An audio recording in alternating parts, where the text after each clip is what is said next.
Good morning, everyone. It's a privilege to be able to share this paper with you. I will just make one comment.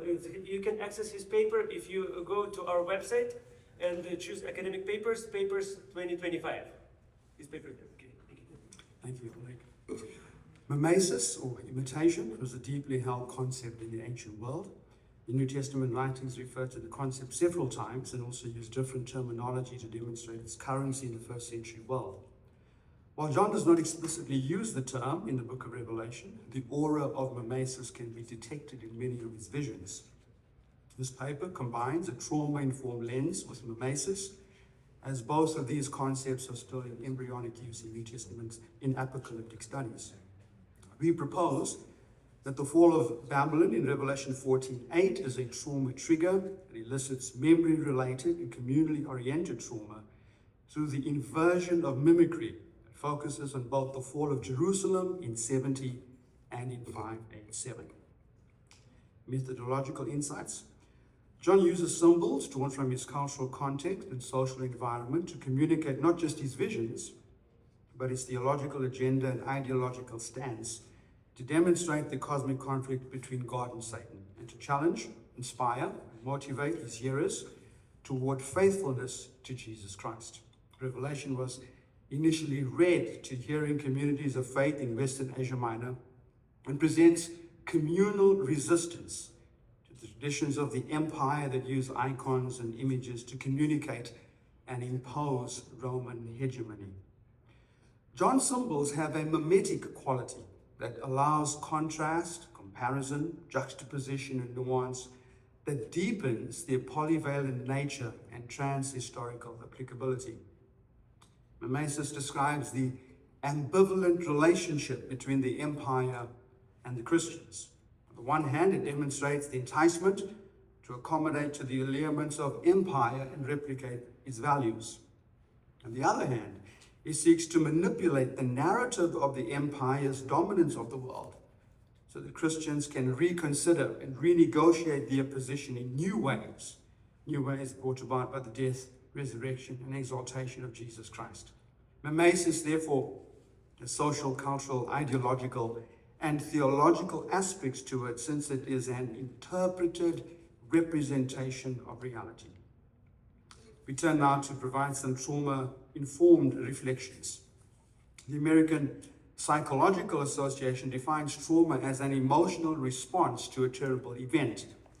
Irene Fisser goes further and maintains that trauma is not only to be understood as an individual psychological and/or physical response, but also as a collective political and cultural condition with far-reaching material and immaterial dimensions. A hermeneutic of trauma is attuned to language that can encode and respond to traumatic experiences in ways that correspond to the effects of trauma, as well as to the mechanisms of survival, recovery, and resilience. It is attentive to human experiences, pain and suffering, and illuminates both ancient and present contexts. This hermeneutic also reflects on the psychological, cultural, and sociological impacts of traumatic events and explores aspects of meaning previously omitted or ignored, and in that way calls into question existing interpretations. The text itself, the second angel followed and said, "Fallen, fallen is Babylon the Great, which made all the nations drink the maddening wine of her adulteries." This angel is second in a series of angels in chapter 14. The notion of epesen suggests spiritual deterioration. Based on its Old Testament usage, it points to a future event in the past tense, as if it is a fait accompli. The designation Babylon the Great alludes, of course, to the story of Nebuchadnezzar in Daniel 4 in its immediate context. Both the symbols of wine and adultery refer to spiritual unfaithfulness. This verse is traditionally interpreted as good news for those in the seven churches who are faithful, while it is bad news for the unfaithful. Of course, apocalyptic communities are uncompromising. There's right, wrong, good, bad. And of course, as the eschatological good news of the fall of end-time Babylon. Babylon is code name for Rome and is an insidious enemy that is both outside of and within the community of faith. As the lector references the fall of Babylon, the early Christians recall that the empire mimics Babel, Tyre, and Nineveh with their wickedness and persecution of God's people. Later, in Revelation 17, Babylon is also associated with both high and low class prostitutes in first century society.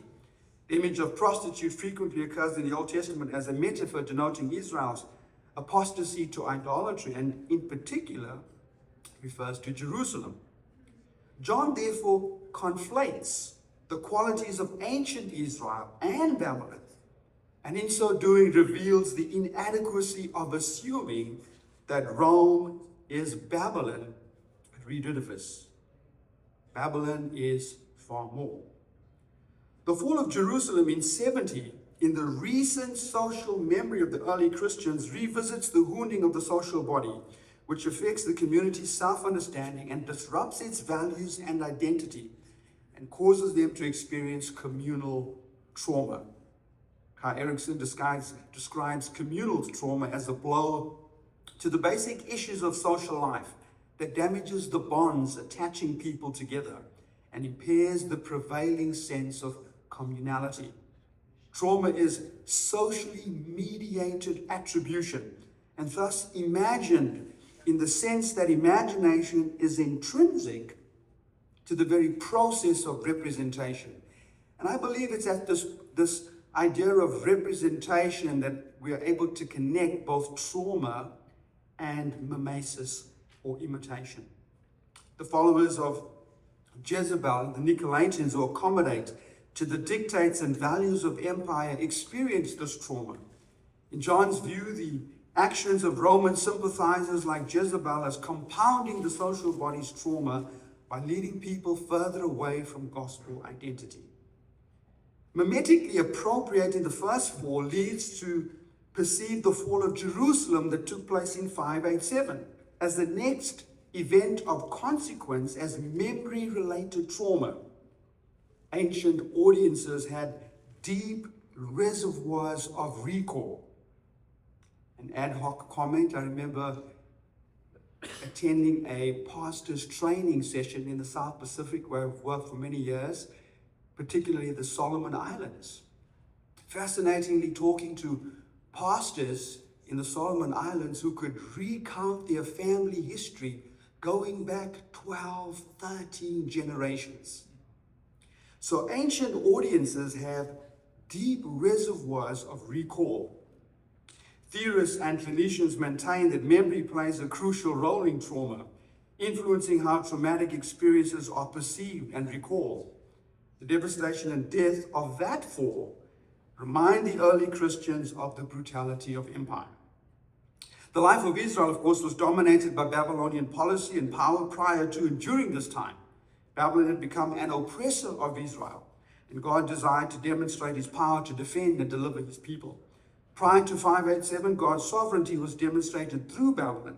However, when Israel's time of discipline was up, that is the 70 years of captivity, God intended to free Israel even if the Babylonians would not. Babylon's eventual demise is not perchance, but is part of God's surprising purpose. Cyrus, God's instrument of judgment, becomes his instrument of hope. John is a narrative leader, intent on growing story-formed communities. Communities who draw on the impact of the Old Testament stories and see the gospel afresh in the light of those stories. Shared narratives can then help to overcome the fragmentation caused by communal trauma. The primary narrative is that of the gospel. Supposedly good news of the empire is now re-envisioned as the eternal gospel, given a number of commentators suggest special prominence with the unique Ionion Euangelizai of Jesus Christ. The eternal gospel, the defining marker for community identity, is poignantly revealed in the lifting up of the pregnant symbol of lamb. The lifted lamb, slain, maimed, and butchered, reveals, of course, the traumatic death of Jesus Christ. The lamb absorbs violence in its death, and in so doing conquers both violence and death. With a love so deep, this is an ordeal of eternal consequence for the lamb, the ever traumatized one. On the basis of the lamb's triumph, one way in which contemporary Christians can assist in the management of trauma is by fostering these communities that John himself envisioned, story-formed communities. An ad hoc comment: I was conducting some disciple-making training in Scotland some months ago, and a new believer, a believer who had experienced very difficult trauma, violence in her relationship over many, many years, came to share with us in our disciple-making training meeting. We held at a lovely hotel away from the church, and this weekend of training, she was there. She's a baptized Adventist member who has not yet attended church. She cannot go to church because of the trauma she's experienced. And when she stood before us, you could see on her face,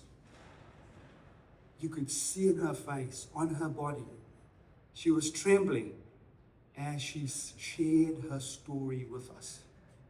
It was a beautiful moment.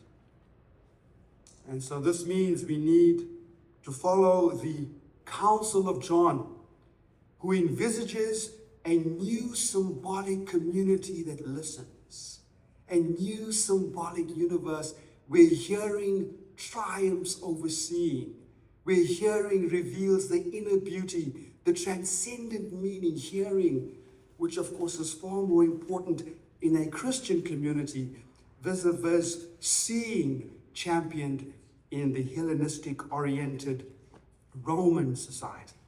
So rifts caused in our society greatly need listening communities that provide practical support and safe places so that persons and communities can flourish.